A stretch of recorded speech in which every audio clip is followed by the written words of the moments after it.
अ, मृतकाचं नाव आहे आशिष अरुण उबाळे. वय 55 वर्ष, 55 ते 58 वर्ष.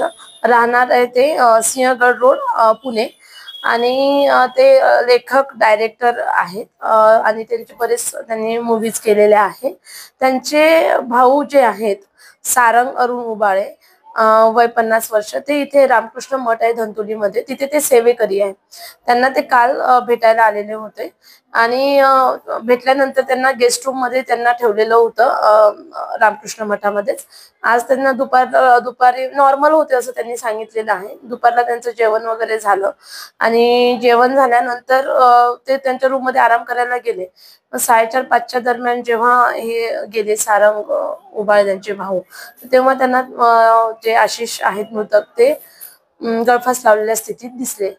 आणि आशिष उबाळे यांचे आपण बघितलं असता त्यांनी एक स्वतःलाच मेसेज करून ठेवलेला आहे व्हॉट्सअप, की ते पैशाच्या कर्ज त्यांच्यावर भरपूर होतं आणि त्याच्यामुळे त्यांची मानसिक स्थिती खराब झाली होती आणि त्यामुळे त्यांनी गळफास लावून आत्महत्या केलेली आहे.